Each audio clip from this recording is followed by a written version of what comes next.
ఈరోజు మనం బైబిల్లోని లేవియా కాండంను అయితే చదువుకుందామండి. ఈ వీడియో నేను ఎందుకు పెడుతున్నానంటే, ఈ కాలంలో బైబిల్ని చదవడానికి టైం లేని వాళ్ళు చాలామంది ఉన్నారు. వారందరి కోసం అయితే ఈ వీడియోని పెడుతున్నాను. నచ్చిన వాళ్ళు లైక్ అండ్ షేర్ చేయండి. ఈ వీడియో ప్రతి ఒక్కరికి వెళ్తుంది. Thank you so much. ఇప్పుడు మనం లేవియా కాండంలోకి వెళ్దాం. లేవియా కాండం 1వ అధ్యాయం 1వ వచనం నుండి 17వ వచనం వరకు. ప్రభు బలులు సంపూర్ణ దహన బలి. ప్రభువు మోషేను పిలిచి సమావేశపు గుడారం నుండి అతనితో ఇట్లు సంభాషించెను. నీవు ఇశ్రాయేలీయులతో ఇట్లు చెప్పుము, మీలో ఎవడైనను ప్రభువునకు బలి సమర్పింపగోరినచో మీ మందల నుండి ఎడ్లను గాని పొట్టేళ్లను గాని మేకపోతులను గాని అర్పింపవలెను. ఎవడైనను మంద నుండి ఎద్దును సంపూర్ణ దహన బలిగా అర్పింపగోరిన ఎడల అవలక్షణములు లేని దానిని కొనిరావలేను. అతడు ఎద్దును సమావేశపు గుడారపు ద్వారము వద్దకు కొనిరావలను. ప్రభువు దానిని అంగీకరించును. అతడు పశువు తల మీద చేతులు చాపవలేను. అప్పుడది అతని పాపములకు ప్రాయశ్చిత్తము చేయు బలిగా గణింపబడును. అటు పిమ్మట అతడు ప్రభువు సమక్షమున ఎద్దును వధింపవలేను. అహరోను కుమారులైన యాజకులు దాని రక్తమును దేవునికి అర్పించి సమావేశపు గుడారము ప్రవేశ ద్వారము చెంతనున్న బలిపీఠము చుట్టూ దాని రక్తమును చిలుకరింతురు. పిమ్మట అతడు ఎద్దు చర్మమును ఒలిచి దాని మాంసమును ముక్కలుగా కోయవలను. అహరోను కుమారులైన యాజకులు బలిపీఠం మీద అగ్నిని రగల్చి వంట చెరుకును పెర్చుదురు. వారు ఎద్దు మాంసపు ముక్కలను తలను క్రొవ్వును బలిపీఠం పైనున్న నిప్పు మీద పెట్టుదురు. బలిని అర్పించువాడు ఎద్దు ప్రేవులను కాళ్లను నీటిలో కడుగవలెను. యాజకులు దానిని సంపూర్ణముగా బలిపీఠం మీద కాల్చివేయుదురు.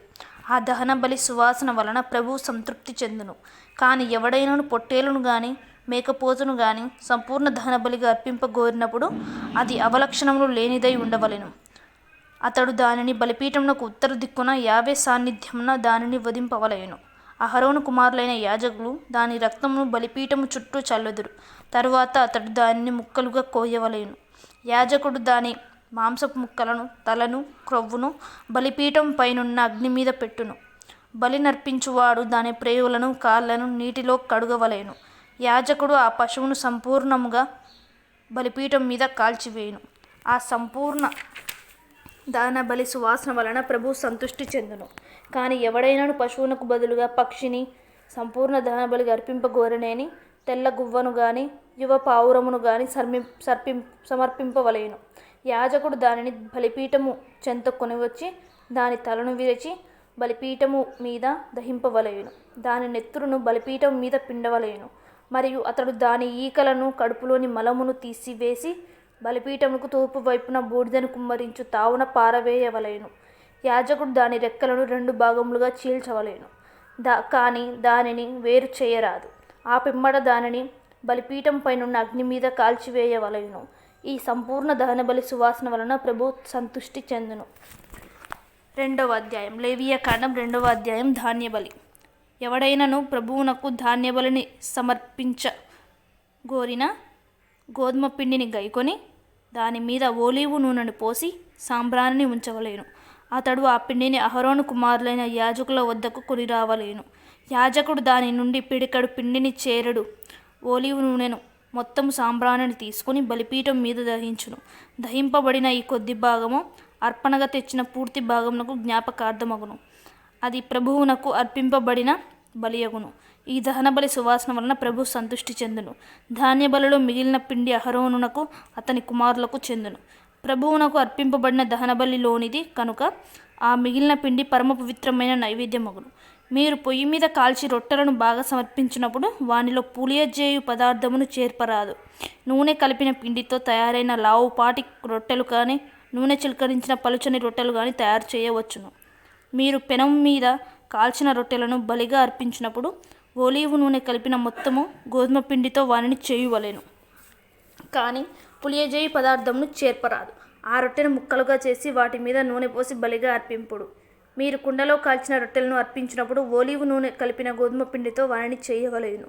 ఈ రీతిగా తయారైన బలి వస్తువును తీసుకొచ్చి యాజకునకు ఇండు. అతడు దానిని బలిపీఠము చెంతకు తీసుకుని వచ్చును. యాజకుడు ఆ బలి ప్రభువునకు అర్పితమైనదని సూచించుచు దానిలో కొంత భాగమును తీసుకొని బలిపీఠం మీద దహించును. ఆ దహనబలి సువాసన వలన ప్రభు సంతృప్తి చెందును. ఆ ధాన్య బలిలో మిగిలిన భాగము అహరోనుకును అతని కుమారులకును చెందును. ప్రభువునకు అర్పింపబడిన దహన బలిలో భాగము కనుక అది పరమ పవిత్రమైన నైవేద్యమగును.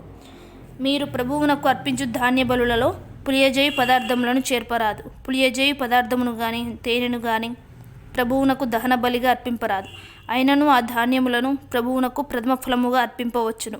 కానీ ప్రభువునకు సంతుష్టి కలిగించు సువాసన బలిగా వారిని బలిపీఠం మీద దహింపరాదు. మీరు సమర్పించు ధాన్య బలులు అన్నిటిలోనూ ఉప్పును చేర్పవలెను.